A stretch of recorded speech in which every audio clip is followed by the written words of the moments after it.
નમસ્કાર દોસ્તો, આપ જોયા છો સાયક્લોપીડિયા હાઉસ સંચાલિત નવસારી લાઈવ।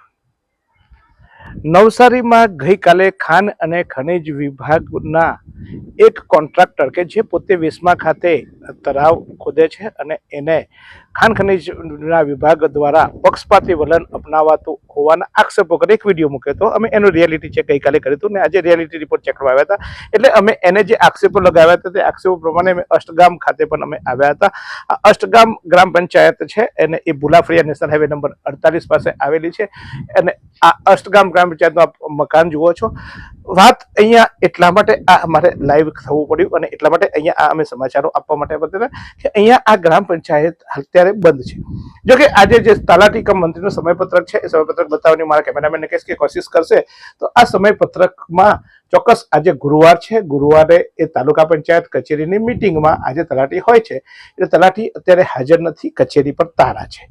કોઈ એ અહીંયા બધા આ બોર્ડ પણ માર્યા છે, આપ જોયા છે તે પાન કાર્ડ અહીં બનશે, અહીંયા બીજા બધા આધાર કાર્ડમાં ફોન અપડેટ અહીંથી કરી આપવામાં આવશે, અષ્ટગામ શાખા પોસ્ટ ઓફિસ અને એટલા માટે કે અહીંયા બાજુમાં પોસ્ટ ઓફિસ પણ આવી છે અને આ પોસ્ટ ઓફિસમાં આધાર સેવા કેન્દ્ર પણ અહીંયા છે। પરંતુ અત્યારે જો કોઈ આવે અને એ આવે તો આ પોસ્ટ ઓફિસ આપ જોયા છે તે બોર્ડ છે પોસ્ટ ઓફિસનો, પોસ્ટ ઓફિસની કચેરી પણ તાળા લાગ્યા છે અને એવું કહેવાય છે કે આ તલાટી કમ મંત્રીની જે આ કચેરીની ચાવી એમની પાસે હોય છે અને એના કારણે આ અત્યારે આ બંધ છે। ત્યારે અહીંયા પાન કાર્ડ બનાવવા માટે, આધાર કાર્ડ બનાવવા માટેની વિવિધ યોજનાઓ ચાલતી હોય છે અને આ 15માં નાના પંચાયતની ગ્રામ પંચાયતની ગ્રાન્ટોમાંથી જે કામ થતા હોય છે તેના માટેની પણ અહીંયા કામ હોય છે। પણ અહીંયા મારે સૌથી વધુ કહેવું છે કે જે અહીંયા તલાટી કમ મંત્રી છે એનું આપ નામ જુઓ, પ્રતિકભાઈ પટેલ।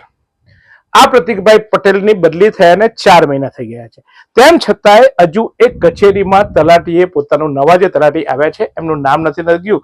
તો સેકન્ડરી વસ્તુ કે આપ જોઈ રહ્યા છો તે રીતે આ પોસ્ટ ઓફિસની આ પોસ્ટના ડબલા છે।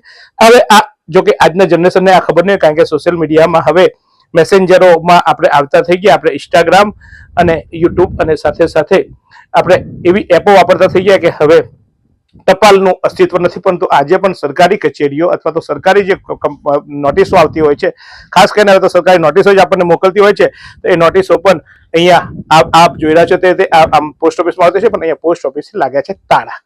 હવે વિકાસની વાતો કરતી આ ગ્રામ પંચાયતો અથવા તો આ સરકારના રાજમાં આ એક રિયાલિટી ચેક અમને લાગ્યું કે આપ જોઈ રહ્યા છો તે કચેરીમાં ચલો ભાઈ તલાટી ના હોય તો કચેરીમાં કોઈ કર્મચારી અથવા તો સરપંચે કોઈ એવી વ્યવસ્થા કરવી જોઈએ કે જેને કારણે લોકો આવે તો એનું કામ થાય। પરંતુ આ અષ્ટગામ ગ્રામ પંચાયત કે જે નવસારી તાલુકામાં આવેલી છે એની કચેરી સુનસામ ભાગી રહી છે। કદાચ અહીંયા રામ રાજ્ય હશે અને એટલે કોઈને કંઈક જરૂર નહીં પડે, બધા કામો આપોઆપ થતા હશે અને આ બધું જે લખ્યું છે પાન કાર્ડ ઝેરોક્સ કરવાથી લોકો ધક્કા ખાવા પડે એવો માહોલ અત્યારે જોવા મળ્યો છે। તો આ છે અષ્ટગામની રિયાલિટી રિપોર્ટ। તો આ ચોક્કસ આ ગ્રામ પંચાયત જે રીતે અત્યારે તાળા લાગ્યા છે, કદાચ હવે અહીંયા વેરો ભરવા આવવું હોય, આવક ભરવા કરવી, મારી પંચાયતની આવકનું મુખ્ય સાધન ગ્રામ પંચાયતના વેરાઓ છે, તો માણસ ક્યાં આવે ને કેવી આવે। જો કે આજે ગુરુવાર છે એટલે એમના તલાટીની રજા હોય છે, એટલે તલાટી તાલુકા પંચાયતની કચેરી હોય છે, એટલે એવું માની શકાય કે આજે કદાચ આ કચેરી બંધ હશે। પણ આશા રાખું કે બાકીના જે દિવસો લખ્યા છે, જે ટાઈમ ટેબલ છે, અને ખાસ કરીને અહીંયા એક કોમન તલાટી હોય છે એટલે એ અષ્ટગામ મંગળવારે અષ્ટગામ આવતા હોય છે, શુક્રવારે અષ્ટગામ આવતા હોય છે, એવું અહીંયા એમના બોર્ડમાં લખાયું છે। તો આશા રાખીએ કે આ ચોક્કસ આ દિવસોમાં તલાટી અહીંયા હાજર રહે અને જે પ્રતિકભાઈની જગ્યાએ જે તલાટી નિયુક્ત થયા છે એ તલાટી એનો નંબર અને એનું નામ અહીંયા લખતા થાય એવી આશા રાખીએ।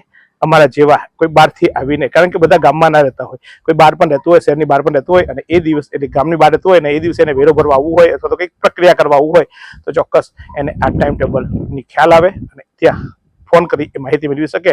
તો એટલીસ્ટ તલાટીનો નંબર તો અહીંયા હોવો જોઈએ। આમ તો સરપંચનું નામ અને નંબર પણ હોવો જોઈએ, પણ નથી તો ઇટ્સ ઓકે। અહીંયા કોઈ સરપંચ પણ નથી, કોઈ પંચાયતના સભ્ય પણ નથી અને આ રીતે આ તારાબંધ ગ્રામ પંચાયતના મેં તમને દર્શન કરાવ્યા છે।